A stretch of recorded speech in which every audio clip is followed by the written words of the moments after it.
जम्मू और कश्मीर रियासत के अंतिम शासक महाराजा हरि सिंह का जन्म 23 सितंबर 1995 को जम्मू में हुआ था। जम्मू कश्मीर के अंतिम राजा रहे हरि सिंह कई मायनों में दूसरे राजाओं से अलग थे। आइए जानते हैं कश्मीर से उनके राजा बनने और नाममात्र राजा बनने की पूरी कहानी। कश्मीर के महाराजा हरि सिंह के पिता का नाम अमर सिंह और माता का नाम भोटियाली छिप था। अपने चाचा की मृत्यु के बाद 23 सितंबर 1923 को हरि सिंह जम्मू और कश्मीर के नए महाराजा बने। 1947 में भारतीय स्वतंत्रता के बाद महाराजा हरि सिंह चाहते थे कि जम्मू और कश्मीर एक स्वतंत्र राज्य के रूप में स्थापित हो। उन्होंने अपने राज्य को पाकिस्तानी सेना के आक्रमण से बचाने के लिए भारतीय सैनिकों का समर्थन प्राप्त किया। महाराजा हरि सिंह के परदादा महाराजा गुलाब सिंह ने अंग्रेजों से जम्मू और कश्मीर राज्य को 75 लाख रुपए में खरीदा था, जिसके बाद 23 सितंबर 1925 को महाराजा हरि सिंह सिंहासन पर चढ़े। स्वतंत्रता के समय तक वह 4 देशों के साथ अंतर्राष्ट्रीय सीमाओं के साथ भारत के सबसे बड़े राज्य के शासक भी थे।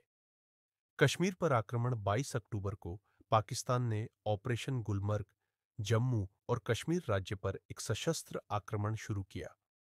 जब तक हरि सिंह को पाकिस्तानों हमले के बारे में पता चला, तब तक लश्करों ने मुजफ्फराबाद के महत्वपूर्ण शहर पर कब्जा कर लिया था और श्रीनगर की राजधानी से मुश्किल से 100 मील की दूरी पर उरी के बाहरी इलाके में कब्जा कर लिया था। महाराजा को बताया गया था कि पाकिस्तानी लश्कर बारामूला पहुंच चुके हैं और किसी भी समय श्रीनगर परे हमला हो सकता है। महाराजा हरि सिंह के पुत्र 17 वर्षीय राजकुमार करण सिंह डोगरा उस समय श्रीनगर पैसल में दीक्षांत समारोह में थे। तब उन्हें पता चला कि उनके पिता हरि सिंह ने श्रीनगर से जाने का फैसला किया है। हरि सिंह को श्रीनगर छोड़ने की सलाह महाराजा ने पहले ही भारत सरकार को एक एसओएस भेज दिया था। उनके अनुरोध पर सरदार पटेल के सचिव वीपी मेनन कश्मीर की रक्षा पर चर्चा करने के लिए भारतीय सेना के साथ श्रीनगर पहुंच गए थे। तब यह तय हुआ कि खालसा साम्राज्य के पतन के बाद जिस राज्य को गुलाब सिंह ने खरीदा था, उस जमीन पर कभी पैर नहीं रखे भारतीय मदद के लिए महाराजा के अनुरोध पर चर्चा करने के बाद मेनन ने हरि सिंह को तुरंत श्रीनगर छोड़ने की सलाह दी। मेनन ने हरि सिंह को बताया कि महाराजा और उनके परिवार को आदिवासियों द्वारा मार डाला जाएगा, क्योंकि राज्य की सेना का सफाया कर दिया गया था और राजघरानों की रक्षा करने के लिए कोई नहीं था। घंटों के भीतर हरि सिंह ने अपने परिवार को इकट्ठा किया, अपना सारा कीमती सामान वाहनों और बैलागाड़ियों में लाद दिया। मेनन को 26 अक्टूबर को हवाई अड्डे पर जाने के लिए कहा गया।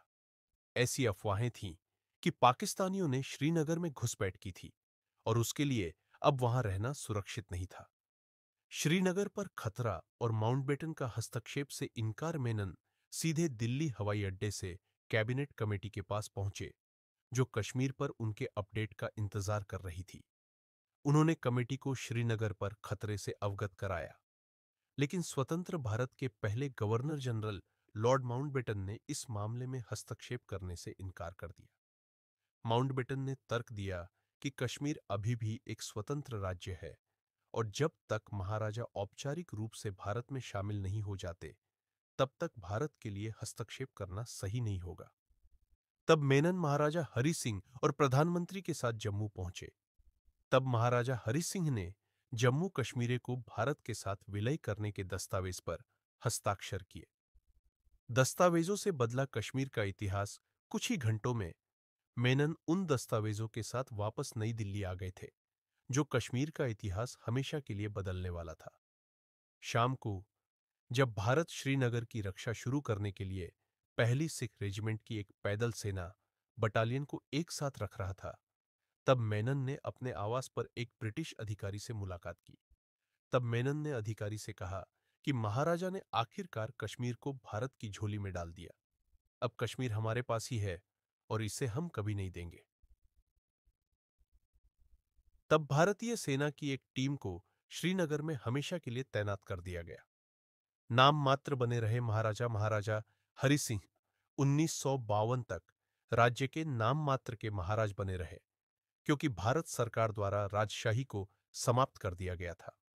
बॉम्बे में अपने अंतिम दिन बिताने के बाद 26 अप्रैल 1961 को उनका निधन हो गया।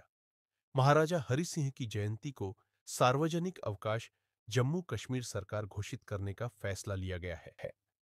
महाराजा हरि सिंह एक महान शिक्षाविद, प्रगतिशील विचारक और समाज सुधारक थे। सार्वजनिक अवकाश उनकी समृद्ध विरासत के लिए एक उचित श्रद्धांजलि होगी।